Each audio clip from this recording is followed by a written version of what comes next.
first day of fall and I'm feeling it. You can see I've got my fall colors there, my little fall dress on, because I love fall. I love it because it's cool. And we have had so much hot weather, so we're glad for a change. I say a shift in the weather has come. And so I'm happy that another thing I love about fall is that we get a chance to do some of my favorite holidays like Thanksgiving and Christmas, and we get to go to the theater. So today I'm going to be talking about the theater and another part of the arts with a young lady that I've come to know. And we've been kind of following her and waiting for this big production that she has that she's going to be presenting, and she's going to tell us all about it. So what I want you to do, if you've got that little young girl who wants to grow up and be in the theater, you need to have her on. So go get your little girls and have them come and watch with you.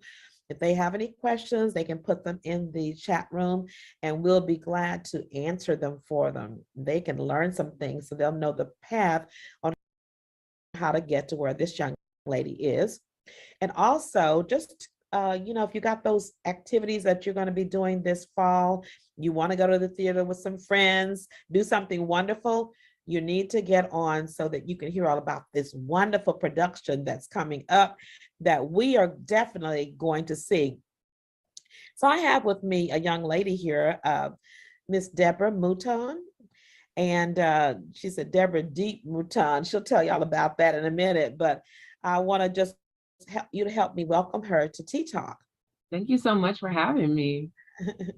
So what does that DEEP stand for?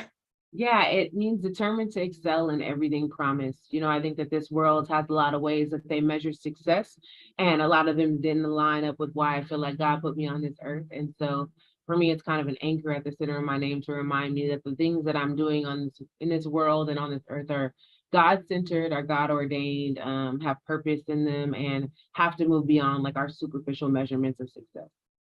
I love it. I love it. I'm going to have to really, when I look at it again, so it's determined to excel in everything promised. In everything promised. Determined to excel in everything promised. And I love it that I know you have a faith foundation, and I know your family has raised you up in the church. And before we get to go any further, we want to give a shout out to your mom. You want to do that? Hey, Mom. And for those of y'all that don't know, her mom is Pat Wiggins, and she's a member at First Met, and her husband, who just passed away here recently, a couple of months ago. So we're just missing him so much too. Reverend Carl Wiggins, we just miss him so much. A wonderful, wonderful minister and pastor, and so she is very well grounded in the Word of God. And I want to just, it's always good to give a shout out to your parents because they trained you up the way, and everything you have now is because of some things that they put in your life so that you could get more. Sure. And so we definitely wanted to recognize your mom and your dad before we get started. Now, I want to talk about, well, first of all, let's go ahead and talk about your background. Okay. You are a writer. Tell us about who you are. I consider myself a multi-hyphenate literary artist, which I know is a mouthful for most people, but it just means that if the medium is text, I'll do it, right? So I do everything from writing books, poems, to plays and opera, to visual poems, to screenplays, anything that you're going to use the storytelling, that's kind of my jam. Wow. So do you create everything yourself, or do people give you ideas and you just say, I can go with that, I can write something for you? Or are you writing, how does that work? Yeah, I usually do a lot more commissioned work, which is like someone wants an idea and they kind of want to do it. And I do it occasionally, usually for organizations or for individuals who want to pay me to do something that's really specific. A lot of the work that I'm doing now, though, is definitely more individual driven. So I'll have an idea and spend some time, whether it's a few weeks, few days, to a few years, like this production, developing that idea out, researching and doing everything I need to do to create it. Mm-hmm. Wow. So did you go to school for this, or how did this come about when you were little? Is this what you wanted to be? You ask a little kindergartners, what do you want to be? And they say, I want to be Batman. I want to be princess, whatever. So what were your dreams and aspirations as a child growing up? Yeah, I mean, I grew up in an artistic household. My mother sang and played piano. My dad played classical violin. My brother was an actor. My family is all into the arts and always has been. So I knew I wanted to be in the arts. I actually used to choreograph gospel dance and mime. I've done kind of a little bit of everything all over the place. And I think the arts has always just been a landing place for me. But my mom says that at an early age, where like other kids were carrying stuffed animals, I was carrying a spiral notebook, this idea that like I was always a writer, whether it was good or not, that's questionable. But that I always had an idea and was kind of doodling or jotting things down. And I think just over the years, that place of play became more comfortable. And I just kind of really dove into having it and making it my own space. Wow. So what advice could you give, or what kind of tidbit would you give to a mother who they see this child that wants to write or draw, or that's kind of different? They don't want to do the traditional, whatever it is they most kids are doing. What do you say to a mother, or even to the little girl or boy that's thinking in those veins, about their future, what they can do to move forward or to encourage that? Yeah, I mean, you're not weird. You're just unique, right? If everyone did what you did, you wouldn't be special. And so I think just really leaning into like all the ways that God made you special. My kids are very literate and very literary. My kids will stay up to really, really dumb hours of the night reading books. That's their thing. They love telling stories. They love building, little mini sets. They are their own creatives. And so for me as a mom, whether it's my medium or my husband, who's a visual artist medium, right? We love to be able to nurture wherever they're entering the space of play and creativity and to support that. And so I constantly tell my daughter, if you want to be an underwater basket weaver, which is something my dad used to say to me, if you want to be an underwater basket weaver, I will be underwater cheering for you. It doesn't matter how you do it as long as you do it well. And so I think that's, no, the thing is, if you're going to do it well, do it all in, all out, and trust that your gift will make room for you. Yeah, I think that's really great what you said for parents too, to just support them. But I think another thing that I feel that parents need to do is to tap into the creativity of children, because now they're on the TV, they're on the Wi-Fi, they're just kind of into a thing, but their creative mindset of them by themselves creating and producing seems to be lacking. Do you see that that could be something that could keep them from obtaining or finding their creativity with all of the computer games and things? What is what are your thoughts on that? Yeah, I mean, I think that there's a lot of different ways to find creativity. For my kids, my daughter loves to code, she loves science, she loves engineering and gaming. And so instead of pushing her away from that, we found programs that allowed her to design games, right? And so then she can use those skills, the same creative skills, but in a way that uses uses the technology as well. I just think you have to be creative, as creative as a child is, you have to be creative in meeting them there to support whatever that need is. And there's times where they just want to sit and read a book. There's times when they want to create and install a museum in our home, which we do have museum space in our home where our kids can exhibit their artwork. And we've taught them how to do like curate an exhibit and think about how long it stays up in the house. And you know what I mean? Like, so we've really tried to feed in as much as we can into really like nurturing whatever it is that they want to do, and reassuring them that there's no right pathway and that they may change their minds a million times. We don't ask questions like, what do you want to be when you grow up? Because, hey, 30-year-olds don't know what they want to be, right? I mean, how many times have we changed it over the years? Exactly. Now, I thought I was going to be a nurse like my mom, and I found out I don't like dissecting dead things.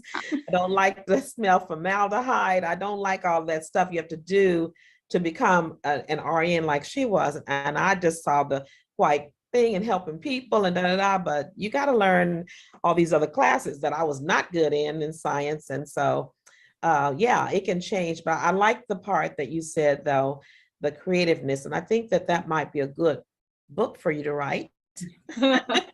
I saw a book there of helping parents to take it to the next level. Like you said, instead of playing on the computer, learn how to program a computer, you know, learn how to put a museum in on something you're interested in, or an author's corner. I like that.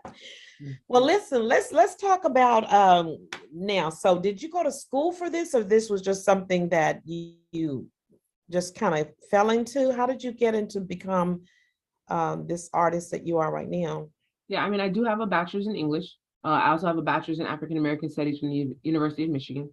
I Okay. have a master's degree in education. So I actually was a teacher for a long time. Okay. And I still really love being in educational spaces. I don't like the administrative part of it, but I do like the learning and sharing knowledge part of it. So that's, I think, at the center of what I do. But more than anything, it was just doing the work, right? Like I think a lot of times, and this is not to diminish, MFA programs or anything like that, because those are really great places for a lot of people. But for me, I've learned more doing the art than I did trying to find where to study to do the art, right? So in high school, I started doing poetry slams and really fell in love with being on stage and writing and performing my work at talent shows and local community things in church. Right, definitely was a space for me. And then as I grew and went to college, I found a national. It's called CUPSES, which is the College Undergraduate Poetry Slam Invitational. So it's the national level poetry slam organization, and was able to join a national team on my campus and represent at a national level, and just really fell in love with the community that was around me and what I was doing. So when I moved to Houston, I wanted to find that same thing. And Houston has a really thick and hearty poetry community. So I was able to plug in there and just continue to grow. And the more that I did, the more things I thought to do, and the more I just started to stretch and make connections. And so by the time I became poet laureate of the city, I think that I was really in a good place to pivot and kind of do all the things that I had dreamed about. Wonderful. Well, what you just said to me was it takes time. It's a process. It's getting connected at the local levels and the talent shows and all those things before you jump to where you are, Yeah, right? for sure. And when you say poet laureate, what does that mean? So I served as the ambassador of poetry for the city of Houston for 2 years. In Okay. that time, I created community programs. So I created a writing series for women on mental health. I created a writing series for young writers where we visited local community libraries and worked with them to refine their craft. And then I created a music video, for lack of a better word, but it basically was a series of 36 artists who were all writing poems and presenting those poems in the streets in their neighborhoods that celebrated the diversity of Houston. And so those were kind of the projects I did, along with some other things that popped up that I didn't expect, like a BBC World News poem for after Hurricane Harvey when we were kind of rebanding here in Houston. And so just really figuring out how I could leverage my space in the city position to gain access and resources for people to enter into literacy and into poetry. Wonderful. Well, listen, that is really great. You did a great job of letting us know who you are and getting to know you personally. Now, let's look at your work, what's coming up that I'm really, really excited about to talk about.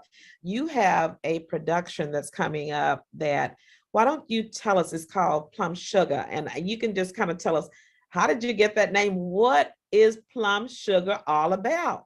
Yeah, Plum Sugar is subtitled The Rise of Lauren Anderson. So it centers on the life and legacy of Lauren Anderson, the first Black principal ballerina of Houston Ballet and of a major ballet company.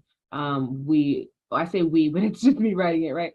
Just dive into creating a tapestry where we're able to talk to her one-on-one, and as she talks, her memories play out in dance. So it really is a collaboration between myself, Harrison Guy of Urban Soul, Stanton Welch of the Houston Ballet, Ebony Bell Darcy, who's my co-director, kind of coming together to the place and deciding how do we mix a lot of mediums, how do we mix genres and tell you this really rich and inviting story. Oh my goodness. So Plum Sugar, how did you come up with that name? Yeah. So Plum Sugar was first off started thinking about the Sugar Plum Fairy, which is the role that Lauren embodied and sought to embody probably more than every other role in ballet. Right. It's the one role she danced for her entire career. So one of her first roles was the Sugar Plum Fairy, and the last role that she danced before she retired was the Sugar Plum Fairy. So it's kind of been the thing that's seen her through this whole time. And then layered on top of that, right, is this other thing that while she's this really great ballerina, this world-class ballerina, there's also an identity in her of being a Black woman that often gets overshadowed.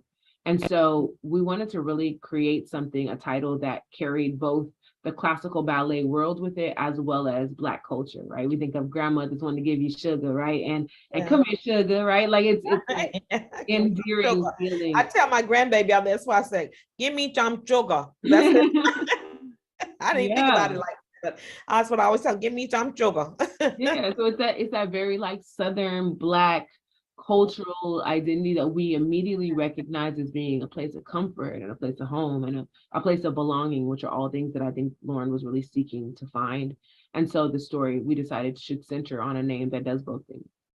Okay, I love it. I love it. Well, I want to go back just a little bit, and of course, I don't want to get into the play so much, but um, you said something a minute ago that just kind of just like, oh wow, this is so true. When we're talking about ballerinas, and we talk about a Black ballerina, I remember when she first when I went to see her, and of course my cousin actually met her and got an autograph from her because she was doing her a play in her community in Plano, and some kind of way they got together and she got to talk to her and get take a picture with her. But I went to see her on stage, and I went because I've seen, the production many times, but to have a Black ballerina have this particular title and position. Tell us what does that mean, um, from your perspective when you're looking at, I'm doing this about the first Black ballerina. And did you say that even in Houston and in the nation? Yeah, absolutely. For me, there was something about representation that's always important. There's a lot of campaigns right now. They're like, if you could see her, you could be her, and those kind of things of saying that representation really does give permission for people to exist in spaces where they don't. And I think very much so Lauren does that. I also think though that there's this whole other layer of who she is as an artist who was able to push through everyone telling her no over and over and over again, right? Who Mhm. pushed through addiction, who pushed through domestic violence, who pushed through these things that would level and take out so many people and have, right? To find herself on the other end as this whole human, right? Not broken, not damaged, but made fully whole in her truth and being able to stand in spaces of community and provide resources for other people to find their way there as well. And so, like, as much as I wanted to center on this woman as a Black ballerina, as this barrier breaker, right? As this history Right, maker, I right. also really found it was important to show that, like, especially Black women can go through the hardest things and still come out okay, Mhm. right? And we see a lot of depictions in Hollywood where at the end of the story we're half broken and run over and run down, can't get our lives quite right, right? Um, but that's Right. not Lauren. That's not what Lauren and her story has taught me. It's taught me that there's no low that you can't come back from. And I think that is a universal message that everyone needs to hear. Wow, there's no low you can't come back from. So in your production, do you talk about her life and her struggles? And so there are going to be some things in there that we will be shocked to know that. Oh, absolutely. Okay. Lauren likes to say everybody loves a train wreck. You got to give them the train wreck before we can give them the pretty parts. So Okay. Well, for that's what sure. I wanted to know because I was thinking, okay, what can we expect when we come? Are we going to see a depiction of the actual ballet or whatever? But no, you're saying it's more than that, right? Oh yeah, for sure. The way that I constructed the show really was very similar to the way that I went about coming into the show, which is interviewing Lauren for multiple hours and really kind of watching her defenses fall over the course of 2 years, right? Because Mhm. everyone's not going to be willing to share their secrets on day one. Right, And I right. respect it. And so it really was for us saying, how do we replicate the experience of me getting to know this legend so closely and so intimately, for the audience, so where they feel like they get to know Lauren in ways that they would have never imagined being able to have access to. Wow. And we need to know the good and the bad because we make it look so easy up there on stage. Even in the role that I play at my church, people are like, oh, it's not that easy. There's a whole different side of the struggle and the what it takes to do what you do that people have no idea. They just see the final product. So Lauren is she's still in Houston and she's married. I think you said she's married. And so Yeah. she has her own life. And so did you say that it took you 2 years of interviewing her? Yeah, so we did interviews for about 2 years. The pandemic helped a little bit with that because we couldn't be together, right? So we would get on Zoom and just stay on for an hour or two and record it, and I would be able to take notes from there and make, my next set of questions. I had really great documentation from there. And so it was a lot of interviewing and getting to know and building relationship. I consider that my big sister now because we've gotten Yeah. really close. And then the last year, so it's been a total of a 3-year process. The last year has really been refining the script. Lauren has been a great collaborator in that I can write a draft and send it to her and say, like, did I get it right? And she's Uh-huh. like, no, we need to fix this. Or yeah, absolutely. And you said it better than I would have thought I could have said it.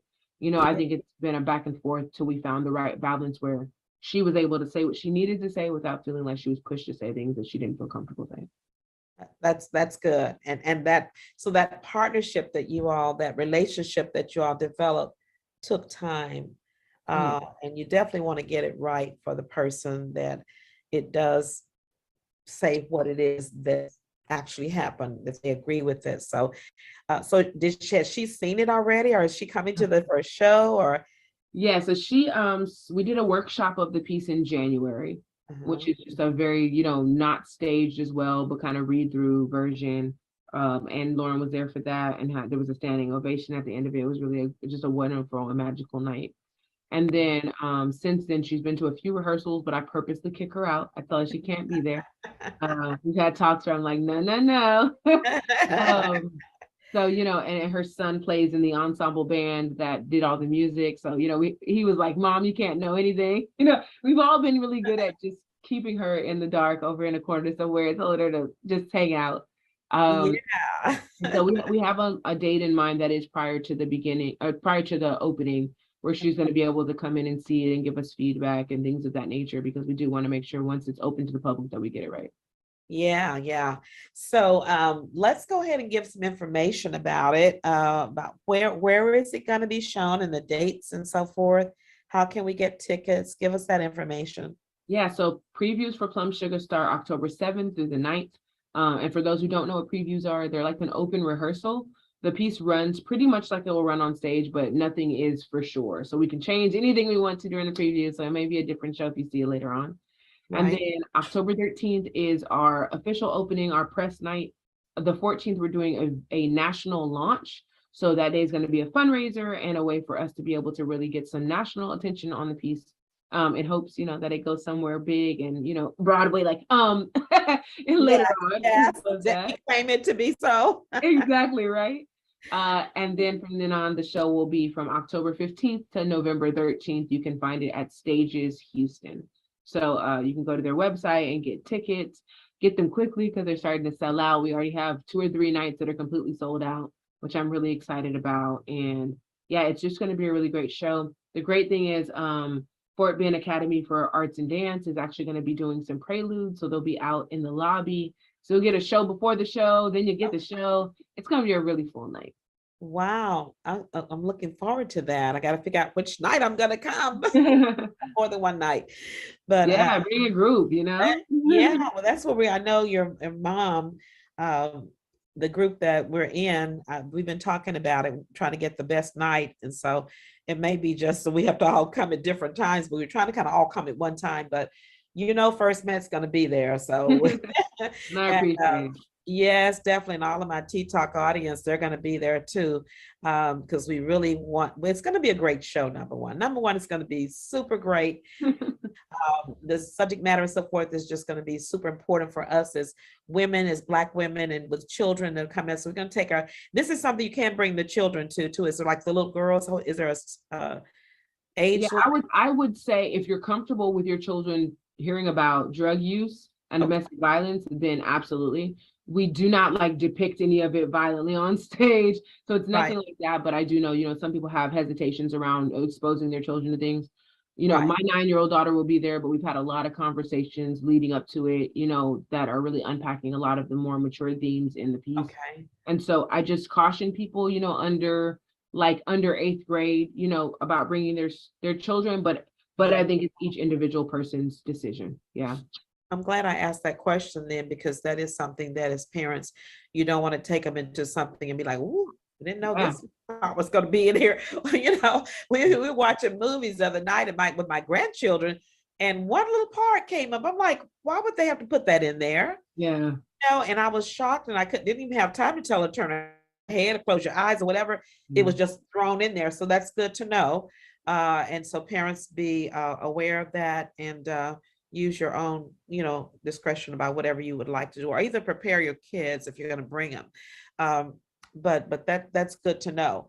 So the tickets, you can go and find out the tickets on Stages, just stages.com or something like that. It is Houston. Stages Houston, okay. And then they will give you the price of tickets and the date availability and that kind of thing. So, Mhm. so what else can you tell us about the production that we can expect that maybe I didn't ask you?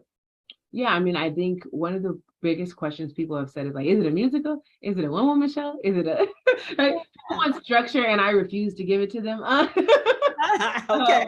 But I think, you know, we think of it as an intimate conversation with Lauren, where as she talks, her memories come to life, you know, and in dance, right? Her memories come to life in dance, because why wouldn't they be in dance, right? She's a dancer.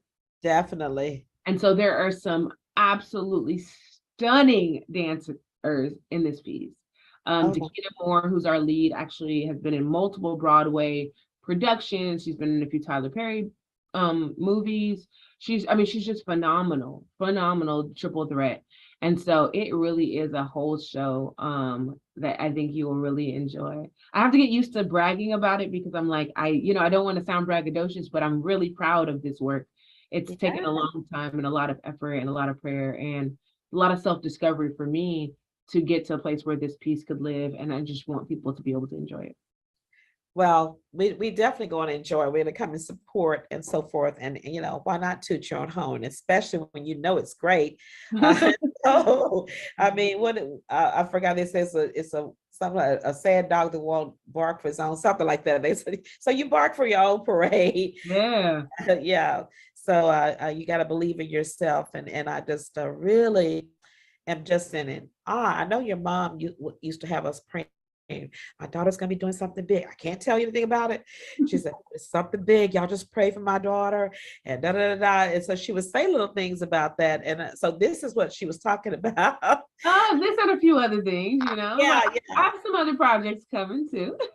So yeah, so tell us, but this was I know that's what this one was, and you had another poem that she did let us finally read, I think it was, or something. But tell us about what else are you doing, something else besides this with all of Yeah, this yeah. going on? I'm always doing something else. It's a problem. I've said I'm Okay. like too ambitious for my own good sometimes, but you know, I think when God opens doors, you gotta just run the room, you know, and you Gotta gotta be figure out, ready. gotta just figure out how to do it later. So I'm working on an opera right now, that'll debut in May, with the American Lyric Theater, in New York, and I'm also getting Oh, ready for a book launch. I have a book that's coming out in March of next year, a couple other little smaller projects, and then we have an art exhibit that actually is connected to my book that will go up at Rice University at the end of October. So those things are kind of all bubbling in there together. so you're working on that now. I got really excited because um, bragging on my grandbabies is she sings opera. Yeah, I heard. Yeah, so she's in New York. So I may have to go visit her for that one. Yeah. I'm sure she would love to come too and see it in New York. So we got to keep in touch about that date. You Yeah. have it confirmed already, or are you? I know around the time, it's right around Memorial Day, but they haven't given me exact dates yet. So Yeah. it's part of a residency that I'm part of. So it's different than just like a normal commission that would be a show that goes up. And so the residency is still kind of refining what days we do what and giving us that schedule. But the piece will be centered on the women who work together to end the Montgomery bus boycott. And so a really good piece about Black history, a history that we don't normally hear. We normally get Rosa Parks, but we don't get all the other women that worked really, really hard to move the needle on progress and justice in this country. And so we want to really be able to celebrate them. It'll be a good show. So I know you said you had either a degree or some classes in Black history or African American history. Has that really kind of helped you have an appetite to develop some things more Afrocentric or historically I mean, telling? yeah, I think my mom did that. I don't think that was the degree. The degree was when I entered college, my decision was I was going to have one degree that made me money and one degree that I did for myself. And so my English degree was to go to law school. My plan was to go to law school and become a lawyer, civil litigation. And so for me, I knew that English was kind of like for them, and the African American studies part was for me because I felt like in so much of my education, I didn't see myself represented. And I really wanted to learn, at what I felt was the greatest level in college, right? What I should have known all along. And so I think my desire started very young. My mom used to have books in our library that were on, historic Black figures, that were on like Cleopatra and how she was really Black, right? Like that were just on all these things that I didn't know and was able to dive into at a very early age. So she nurtured that, her and my father probably more than anyone else. And then growing up, I just realized the necessity of it, right? Is that we're constantly missing from TV shows, we're constantly missing from theater, we're constantly missing from literature. My God, so much from literature. And so being able to really like push ourselves back into those spaces, that's something that my memoir that's coming out in March is really centered in is it's reclaiming modern day mythology, right? Of saying that if you look at the classic canon of mythology, it's Greek and it's Roman and it's white, right? But that like Black people can have mythology too. And that's a space we can explain ourselves and play through in order to give context to who we are and how we operate in this world. Oh my goodness. Wow. So you have a lot going on in that wonderful brain of yours. And It's great. a wild place. Telling you, I was sitting here thinking about, I said, what must she have been like as a child, trying to keep up with and nurture and so forth like that. But you have mom and dad that they were on top of it, huh? My dad used to say it'd have been a lot easier if you were a stupid child. He used to say that to me. I'm serious. No, I can see, even as you're talking, your brain is like, I can just see it going like that, like, oh my goodness. So are your children picking this up as well? Not picking up it's imputed in their souls. Like, yeah, no, they're definitely the same kind of people. My both of them are challenging at every level in the best and most beautiful ways. And so I wouldn't trade them for the world. They're the perfect blend of my husband and I, but both of us were gifted kids who had wild imaginations and were very artistic and yeah, that's them too. Yeah. Well, let's talk about a little bit about that, because I'm looking at children and parents, that a lot of people, that parents and grandparents that are watching. And so sometimes in African American families, this has been my finding with teaching children and African American children, they're stifled in their creativity as don't ask questions, don't this, don't do, don't talk. And so, and then when I taught my white students, I noticed that parents were always encourage them to ask questions, da da da da. So can you see any behaviors that maybe African American kids could have that might be looked at as they're being, I don't want to say the word bad, or they're just troublesome kids, when in actuality, they could really be very, very gifted kids and who are really just can't slow their mind and their bodies down to quote unquote normal kids. Yeah. No, I mean that was me. Totally, it was me. And I was definitely my brother as well, right? And it's definitely my kids. I think I wouldn't say bad, is just I think it's bad as perspective, right? And it's subjective. Yeah. My son takes things apart. It drives me insane. He takes apart everything. He turns everything into a building block. It doesn't matter what it is, if it's a chair, if it's food. What did he build on? He built on my mom's meal. Like the other day, she had like a to-go box, and he built all this stuff and knocked it all over. And she was like, I've never been so angry with him. And also, I can't really do anything because he was just building, right? Like he was just, I get it. You had to build the world. And so I think it's more about that of, we do ask why a lot. We do make space for a lot of questioning. We also say sometimes like, hey, we're a little tired of questioning and right now, and We need to get a question break. That's a real thing. Uh, Uh-huh. I'm big about also building the emotional skill set as well as the actual physical skill set, because I think a lot of times it's not that our kids don't have an imagination, but you haven't made the emotional space to fail, right? I'm really big on telling my kids that I'm gonna be on their team no matter what, that failure is part of the process, that you're not gonna get it right unless you fail a million times. And so just give yourself over to it. I was teaching my daughter to cook the other day and she's like, I don't want to get burned, mommy. And I was like, why? You're gonna get burned. Right? Like I think the more you accept that and move past it, the better you'll be at this. But pretending that the fear is not there is never going to get you where you want to be. You know what I mean? Right, right, right.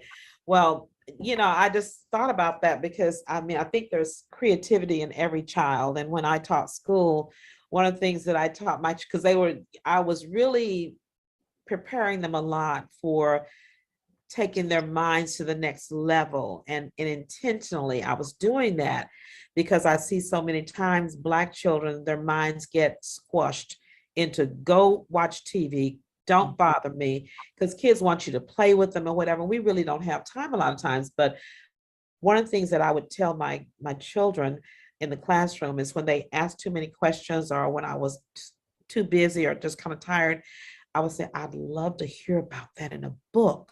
And I had a writing center, Mhm.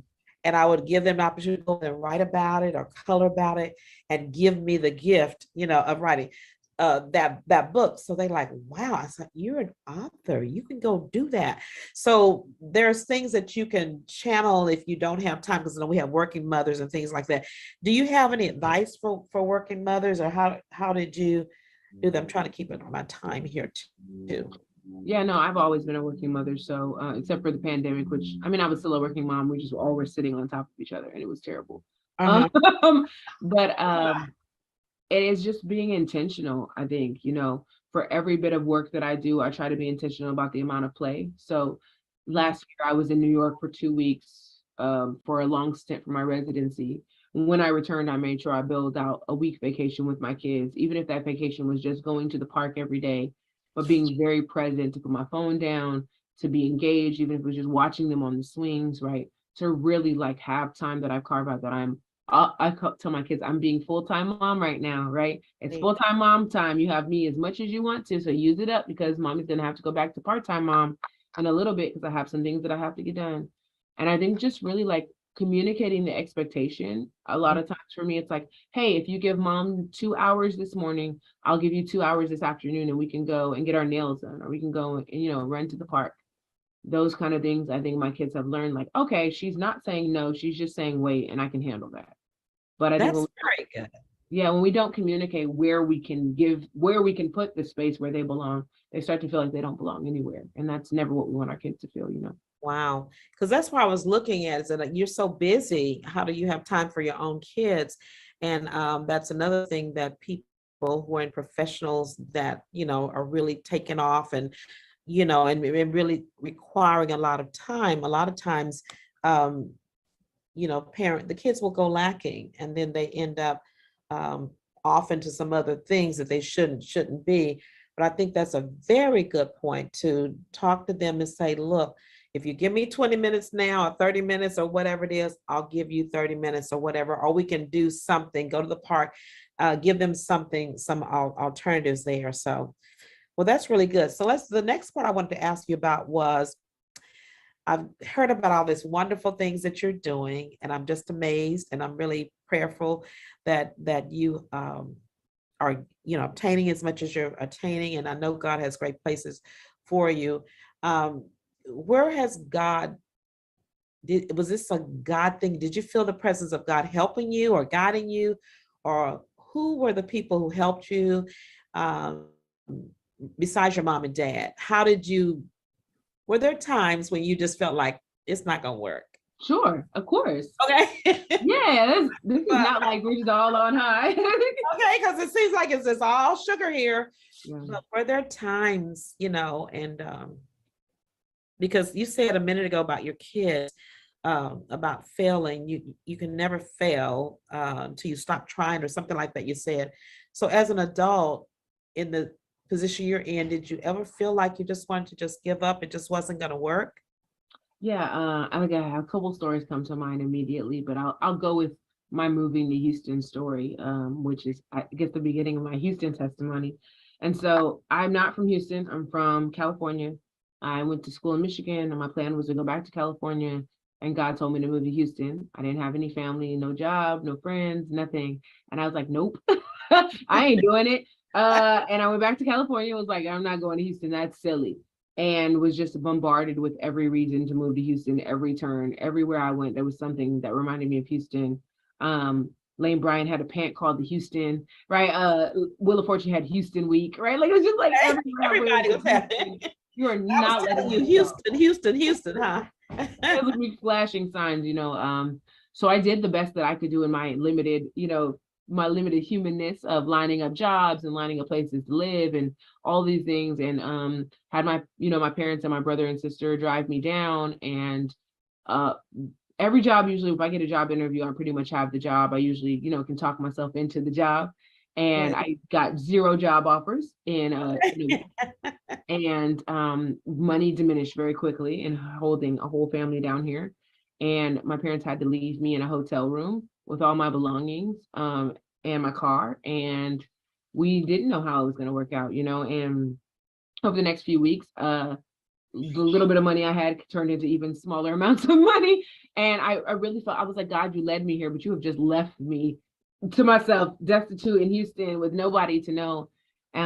After about a week, I went to the hotel manager and told him I was going to have to leave. And he told me he would lower the rate of the room to let me stay and Uh-huh. cut it in half so I could stay, which was great for a few more days.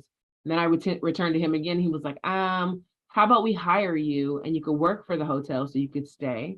Which I was like, my God, look at you. The day I went in to sign my paperwork, they sold the hotel from underneath him. So there was, I just was like, what are we doing, God? What are we doing? Right. What are we doing? I thought I saw the plan. This is not the plan at this point. And so the day that I decided I was going to live in my car, I checked out of the hotel. I put all my stuff in. I started scouting places to sleep at night that would be like removed from, public eye. So that way people's eyes wouldn't be on me when I was trying to sleep, and thinking of places to wash up. And I was getting out of the car. I had enough money to either eat or get gas in my car. And I remember praying like, God, I am now down to nothing. Like I've exhausted my faith and I don't know where to go. Yeah. And I opened the door to go to Cece's Pizza because I'm gonna be honest with y'all, I was gonna wrap some pizza in some napkins and I was gonna eat on it for a few days. um, Okay. and as I opened the door, I got a phone call that offered me a job. Wow. Wow. And I just remember sobbing my eyes out. And the job paid $500 less than what I needed to qualify for my apartment. I was able to get another part-time job, so I was working 2 jobs. Um, but then my apartment wasn't ready, so I had 2 weeks. I was like, okay, I'm gonna live in my car for 2 weeks, and then I will, be able to afford everything I want. I can see a finish line. I'm fine. Right. And as I was settling in that evening to kind of like, hold up in the back of a Walmart parking lot, I got a phone call that a friend of a friend of a friend of my mom and dad's lived in Humble, and she told me if I could get to 1960 that she had a room for me. And a whole back bedroom set up for me and gave me a space to live, fed me, took care of me, just really nurtured me. And I'm just like so indebted to her and her son forever and ever. I still keep in contact with them. But it really was God just showing me like, I'm going to push you to your wildest limits and I'm going to challenge you and I'm going to stretch you, but I promise you, you're going to be strong enough to handle it.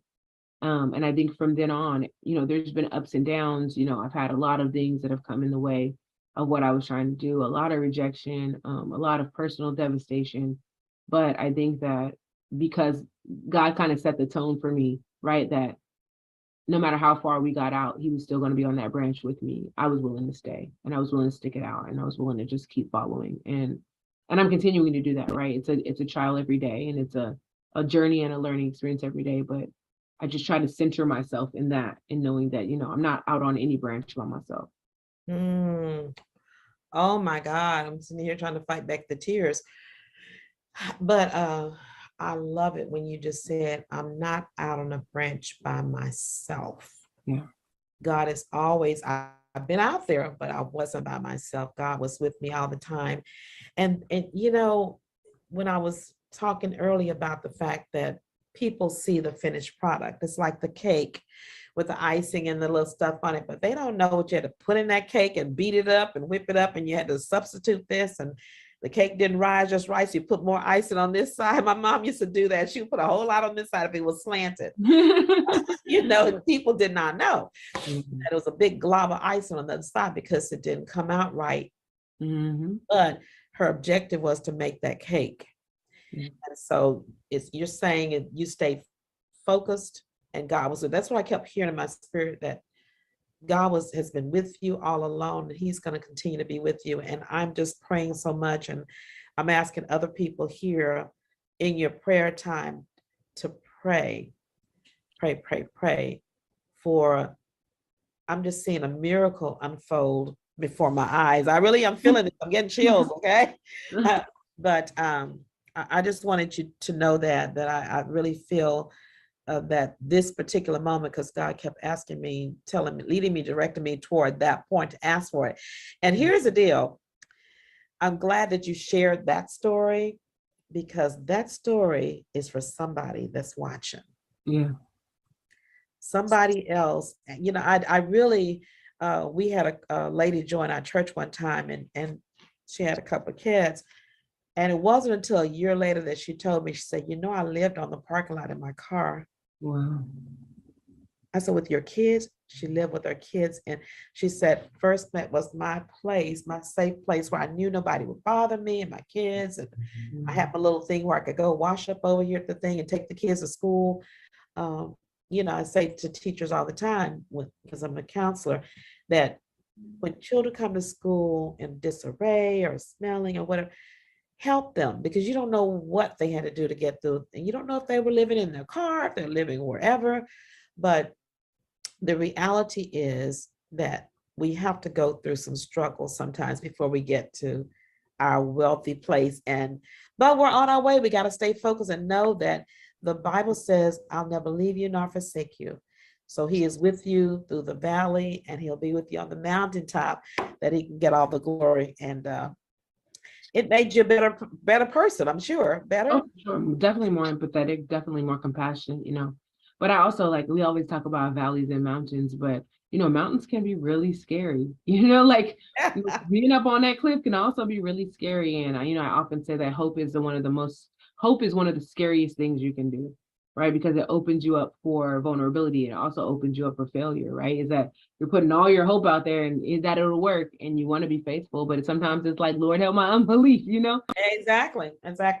Well, one of the other things that I have talked to people about, or that people say, that there is when they're like going up the mountain like this, that they fear success.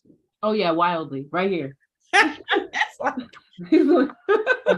What if it blows up really big? That's have you ever thought about that? Or yeah, a little fearful? Yeah, I mean, for me, I think where the fear of success enters for me is not I'm afraid to be successful, but I'm afraid to maintain success, right? I'm afraid that I won't be able to maintain success, and then in doing so will let people down because I can't maintain how amazing they thought I was. And that is something that can't be in my hands, right? I have to just create the work and do the things that I need to do and hope that people kind of stay on my train. And if they don't, I know there has to be a purpose in that too. So I'm learning to surrender that fear, right? And the more things that happen, the more success that comes. I'm learning to really, really give over to that. But it is a process every single day to not self-sabotage, to not talk myself out of it. I think of even with this situation with Lauren, I came to her because I had her put on my spirit, right? God put her in my heart. And she didn't really know me aside from seeing me perform a poem once. And I came to her and was like, can I write your life story? That sounds insane when you think about it that way. Yeah. And it took me 3 weeks of not asking her and obsessing about it and wondering and questioning, I don't know if I should do this. I don't know if I'm the right person. And I finally did it. And now look where we are. We're at a place where we're getting ready to do a national launch of a large production, probably the largest production I've ever had, the largest production Stages has ever done, right? One that ties the community together and has employed, dozens of people in creating this work and celebrating this person who deserves all her flowers, but also the community that raised her and supported her here in Houston. And had I just been disobedient in the ask, look how many different people's lives I would have, how many blessings I would have held up because I was unwilling to do the one part that I was asked to do, you know? Wow, that's big. That's big because you had to make that first step, and people were there just waiting on you and to make it so they can make their step. And so now on to a national thing. This is unreal. And so then the part we didn't cover, and we do have a few more minutes, is the people that came to help you. You got this vision, but you got to take that first step out there and ask her, can I, can I? Then you go from the car to now you need all this money, all these resources, all these people. How did that come about? That must have been a scary thing. Yeah, it started off with me pitching to almost every theater in Houston, right? One-on-ones to their artistic directors, to their new works people, to any contacts that I had that would help me get a conversation with someone else. And then that grew into Ebony Bell Darcy and I had a relationship because she was the assistant director on the first opera that I did with the Houston Grand Opera, Marian Song. And she's now in a position of being able to leverage that to gain access for people at stages. And so I sent her the script. And really, I was asking her more just like, can you read it? Can you give me some feedback? Yeah. Let me know if it's good, where I should go with it. And she really championed the work and just began like talking to people in stages and saying, this is a work I really want to champion and rally behind. And so she helped kind of get that ball in motion. And then once it was, they really started to realize what I wanted to do. And that wasn't easy either, right? When we got into the workshop, I think my choreographers didn't even understand what we were making until we were making it, right? Okay. And it didn't matter how many times I explained it, the vision was mine and it wasn't theirs, right? And so I think when you have a vision, sometimes you get frustrated when everybody else doesn't see it, but it's not everyone's vision, right? It's yours. And it's yours to walk out and to get them to see the parts they need to understand. And so I think once they took a step back and really saw what I wanted to create, then we saw, a surge of energy around the piece because now everyone kind of knew what we were doing and how we were making it. And that was like a delight to see everyone finally see the picture. It's like watching someone do one of those old 3D pictures that they back off of. Yeah. And that Yeah. moment when they finally see it and everything clicks, it's something to be a steward and a shepherd and a servant to that moment and that reason as well. Wow. I can see the light bulb finally went off. You're like, yeah, this is what I've been trying to get you I've out. been trying to tell you. Oh my God, are they gonna ever get it? But that is really great. So now you'll be, after you get through with this production here, then the critics will come and see it, or you'll send out stuff and they'll come and say, can you do it here? Or I mean, that's the hope, right? The hope is that we get a lot of interest. A lot of people have been invited that can make it move in a different way and out of Houston and, different stages. We'll see what God has in plan. I've told myself I can only do this part, right? I can do what's in front of me and I can do what's in front of me with excellence. And then beyond that, I have to absolve myself of the responsibility of the next part. The next part has to be between the efforts put on by the theater. My personal efforts are still there, but it's understanding where my control lies, right? And that I can control making the vision plain, and then I can allow God to let everyone see it, right? exactly. Yeah, and I think that common denominator that I keep hearing in my spirit is God is ordering your steps. And each step has to be done excellent with trusting God. You can't half do something, because when you half do something, say for instance, a person that God is going to put in your place with that connection, they would say, well, no, she really, now they've got this opportunity to connect you with where you need to be. But if you didn't do your other step with excellence when you were not where you wanted to be, then they won't recommend you, or they won't connect you, or they won't speak up for you. So it sounds like to me you've made a lot of great connections and you impressed a lot of people with your integrity and your hard work and your being focused. I'm going to do this, and being excellent at whatever level you're at. I think a lot of times people want to be excellent only if it's the big stage with all the brand lights. So you haven't earned you haven't earned it yet. But I can say you definitely earned it. So, Thank you. I don't always feel that way. Sometimes I feel like I have dues to pay, but I think it's just about faithfulness. I had a friend tell me yesterday, you don't control the time in which God elevates you, and you just got to be okay and ready to go. And I'm working on that, you know. Yeah, well, I can just feel in my spirit, just by interviewing you and just by feeling your spirit and hearing your story, that God is about to elevate you really, really, really beyond your imagination. And I can see that. So Receive that. yeah, Yeah. I will be praying for that, and the other ladies on here will be praying as well. So, Thank you. well, that's about it. Is there anything else I missed? You gave a shout out to your kids or A shout out to my husband, because he's your husband? definitely the only way that I can do all of this is having an amazing partner. To And then say I that. and then I would just say, you know, people get their tickets at Stages Houston for Plum Sugar. That's going to be between October 7th and November 13th. If you want to pre-order my book, it's called Black Chameleon, and pre-order links are available via my website, livelifedeep.com. And you can follow me on all social media channels at Live Life Deep. Yep, it's easy. Okay, well, you got it in there, but I want to make sure we repeat it one more time because you went real fast. So Yes. your So website is livelifedeep.com. okay. And our social media handles are at Live Life Deep. So that's for Instagram, TikTok, Facebook, LinkedIn, whatever you want to go to, that's where I am. Okay. And then Stages Houston is going to have information on Plum Sugar, which goes up October 7th through November 13th. And if you're interested in the Blank as a Myth exhibit, which goes up at Rice University, you can follow me on my website as well and get all that information. Okay. So I think key thing is to follow you. Yeah, follow me and go to my website. I So also have a your website. Patreon. If you're a person who wants to do back, you know, behind the scenes and exclusives, you could join my Patreon family and get, you know, early ticket deals and all those kind of things. Because I love being able to have that one-on-one connection with people who are interested in supporting my work. Exactly. And so when they go on as a patron, that means they can go on and just support you with some financial gifts Yeah. for things. Yeah. So you get anything from $5 a month to, you know, however much you want to give. And it gets you some behind the scenes footage. It gets you, you know, videos with Lauren. It gives you early announcements, early ticket deals, you know, all those kind of things. Yep. Okay, we're about to do that. You know, I might be feeling like I'm having little favor there. Go on with the Patreon. I Well, appreciate that. thank you so much. You're a beautiful woman inside and out. And thank you for coming and sharing. We have learned a lot about you, about your work.